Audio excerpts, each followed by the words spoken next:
공인회계사회가 추천하는 각 분야 전문 공인회계사들이 전해드립니다. 세금 줄여주는 솔루션 코너 절세미남 절세미녀 김도연 회계사 오늘 또 나오셨습니다. 회계사님 어서 오십시오. 반갑습니다. 안녕하세요. 김도연 회계사입니다. 자, 지난주에는 우리 회계사님께서 그 상속세 공제에 대해서 말씀해 주셨잖아요. 맞습니다. 뭐 한 번 더 보고 싶으면 저 CNBC 또 홈페이지에 가거나 유튜브에서 절세미남 절세미녀 클릭하면 되는 거죠? 예. 네. 오늘은 이제 상속이라는 건 사실 뭐 언제 일어날지 모르니까 네. 미리 세금을 줄이는 방법으로 증여에 대해서 좀 자세히 설명을 해주신다면서요? 예. 네. 자, 그러면 웹툰으로 먼저 주제를 한번 보시고 이어가겠습니다. 네. 여보, 방금 큰애한테 전화 왔는데 또 이사한다네요. 벌써 전세 만기가 돌아왔나 보네. 아휴, 이참에 큰애한테 아파트를 증여하면 어떨까요? 하긴 미리 증여하는 게 나중에 상속할 때보다 절세가 많이 된다고 하긴 하더라만. 아파트 가격이 지금보다 더 오를 수도 있고 미리 증여하면 상속세가 그만큼 줄어들 거 아니에요. 하긴 그렇겠네. 그럼 아파트를 당장 큰애한테 증여합시다. 아휴, 그나저나 큰애가 증여세를 다 부담할 수 있을까요? 우리가 당장 부족한 금액은 빌려주고 나중에 돌려받으면 되지 않을까? 요즘 아파트 증여한다는 얘기 많이 나오는데 지금 웹툰에서도 보니까 이제 증여를 고민하고 있군요. 네. 증여를 미리 하면 세금을 정말 많이 줄일 수 있나요? 네. 사전 증여를 하면 경우에 따라서는 절세 효과가 있을 수 있습니다. 상속할 재산이 미리 분산되면서 상속세가 줄어들 수 있기 때문입니다. 이와 같은 사전 증여 시에는 증여재산 공제를 활용하여 세금을 줄일 수 있는데요. 증여재산 공제는 증여자가 누구냐에 따라서 증여세를 계산할 때 받은 재산에서 빼주는 금액입니다. 표와 같이 배우자에게 증여받는 경우에는 6억 원, 예. 기타 직계존속이나 직계비속은 5천만 원, 기타 친족은 1,000만 원까지 공제가 되기 때문에 해당 금액까지는 세금을 내지 않고 증여가 가능합니다. 네. 배우자에는 뭐 6억까지 지금 증여를 받을 때 공제가 되는 걸로 되어 있는데 네. 그러면 증여를 받을 때마다 이런 혜택이 적용됩니까? 그렇지 않습니다. 증여재산 공제는 예. 수증자를 기준으로 각 증여자 그룹으로부터 10년 동안 단 한 번만 가능합니다. 예를 들어 성인 자녀가 아버지로부터 최초로 증여받은 5천만 원에 대해서는 증여세를 내지 않지만 10년 내에 같은 증여자 그룹인 어머니나 할머니로부터 다시 한번 증여를 받는다면 해당 금액에 대해서는 증여세를 내야 합니다.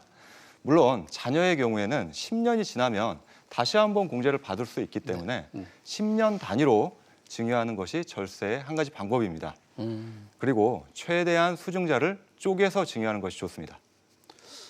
수증자를 쪼갠다. 그러니까 증여받는 사람을 뭐 나눈다 그런 얘기 같은데 맞습니다. 그런가요? 무슨 뜻이에요, 이게? 정확하게? 네. 예. 증여재산 공제는 수증자를 기준으로 적용하기 때문에 예. 수증자가 여러 명으로 쪼개지면 공제가 여러 번 적용되는 효과가 발생합니다.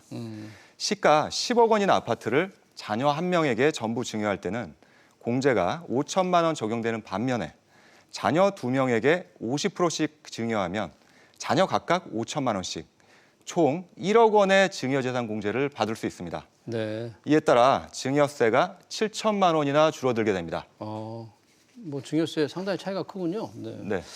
또 이렇게 미리 증여를 할 때 어떤 걸 또 체크해야 됩니까? 네, 증여를 받고 나서 10년 또는 5년 내에 상속이 발생하는 경우에는 절세 효과가 없을 수 있으니 유의하셔야 됩니다. 세법에서는 상속 개시일 전 10년 내에 고인이 상속인에게 증여한 재산과 5년 내에 상속인이 아닌 자에게 증여한 재산은 상속재산에 합산하도록 하고 있기 때문입니다. 아버지의 총 재산이 20억 원인데 이 중 현금 5억 원을 자녀에게 미리 증여하고 나서 10년 내 상속이 발생한다면 기존에 증여했던 5억 원을 상속재산에 합산하기 때문에 사전 증여 없이 전체 재산을 상속받는 것보다 세금을 3천만 원 더 내야 합니다. 따라서 사전 증여를 하기로 결정했다면 최대한 빨리 하시는 게 좋습니다. 그러니까 만약에 증여를 할 생각이라면 조금 빨리 하는 게 좋겠다. 맞습니다. 네. 그런데 이렇게 현금을 주는 게 아니라 저희 웹툰에서도 봤지만 예. 이제 아파트를 증여하는 경우였잖아요. 예. 근데 아파트 가격이 지금처럼 막 오르게 되면 어떻게 됩니까? 네, 만약 부동산을 증여받았는데 미래에 가격이 많이 오르는 경우에는 10년 내 상속이 일어나더라도 절세 효과를 볼 수 있습니다. 사전 증여한 부동산은 상속일의 시세가 아니라 증여 당시의 시세로 합산되기 때문입니다. 총 재산 15억 원 중 10억 원짜리 아파트 한 채를 자녀에게 미리 증여하고 다른 재산이 5억 원 있는 경우를 가정해 보겠습니다. 나중에 아버지가 돌아가셨을 때 이 아파트가 20억 원까지 2배 상승했다면 설령 10년 내에 상속이 개시된다고 하더라도 사전 증여를 할 때 세금을 2억 원 이상 덜 내게 됩니다. 상속 재산에 합산되는 사전 증여 금액은 증여했던 당시의 아파트 가격인 10억 원으로 고정되기 때문입니다. 증여할 때 그 가격으로 증여세를 매긴다 그런 거네요. 맞습니다. 그러면 지금처럼 이 아파트 값이 뭐 계속 오르고 있는 무조건 사전에 증여하는 게 좋겠네요. 경우에 따라 다를 수 있는데요. 예. 향후 적용받을 수 있는 상속 공제가 크다면 사전 증여 없이 재산을 상속 시점까지 가져가는 것이 더 유리할 수 있습니다. 앞선 사례의 동일한 조건에서 아파트가 13억 원으로 상승했다면 차라리 사전 증여하지 않고 상속 시점까지 가져가는 것이 세금을 5천만 원 덜 내게 됩니다. 아파트 상승률에 따라 이렇게 차이가 나는 이유는 상속 공제 금액이 증여 재산 공제보다 훨씬 크기 때문입니다. 자녀가 증여받는 경우에 증여 재산 공제는 5천만 원인 반면에 상속 공제는 배우자와 자녀가 모두 있는 경우 최소 10억 원을 적용받을 수 있습니다.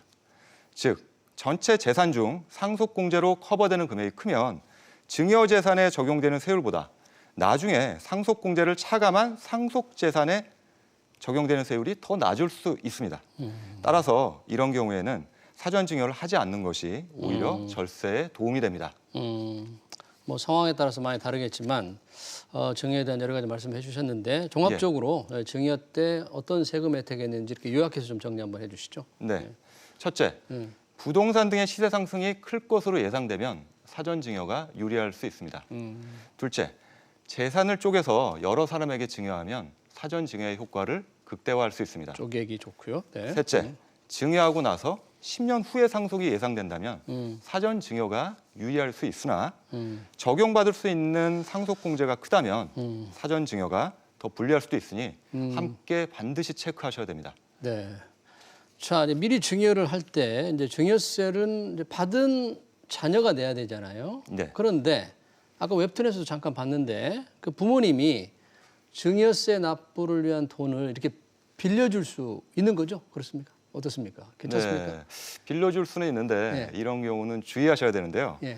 과세 당국에서는 부모 자식 간의 금전 대여 계약을 원칙적으로 인정하지 않고 증여로 보고 있기 때문입니다.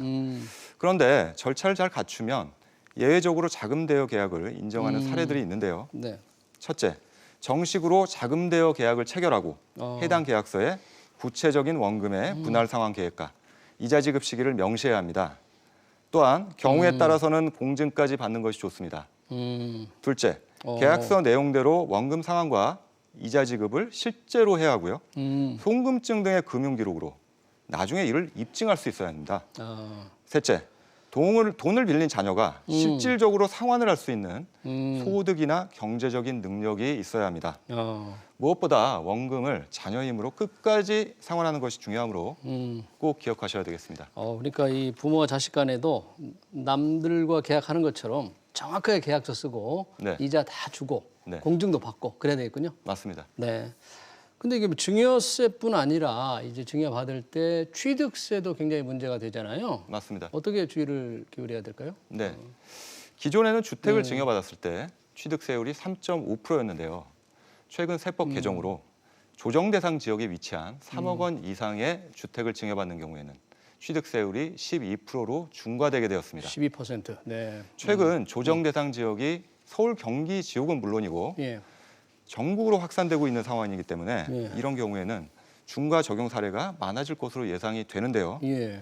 따라서 사전 증여를 할 때는 이렇게 취득세 중과가 큰 영향을 줄 수 있기 때문에 반드시 함께 체크하셔야 되겠습니다. 취득세율이 12%로 오르면 정말 중과세인데 맞습니다. 뭐 이 조정 지역 내 그리고 뭐 3억 원이 넘은 아파트나 주택은 그럼 다 12% 취득세를 내야 됩니까? 어떻습니까? 네, 예외가 있는데요. 예.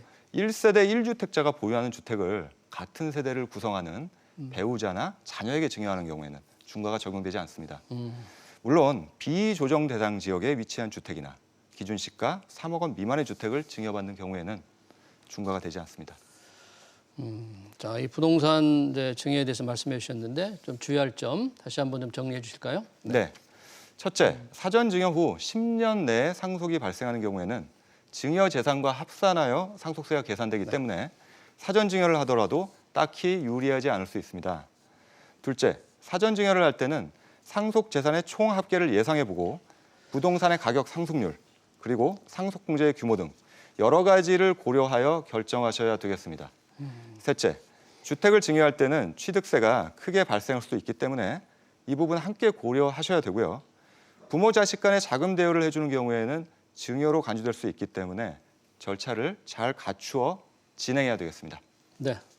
지금까지 증여를 활용해서 이제 세금을 절약할 수 있는 방법 잘 알아봤습니다. 네. 네, 송률 세무회계 컨설팅의 김도현 회계사였습니다. 고맙습니다. 감사합니다.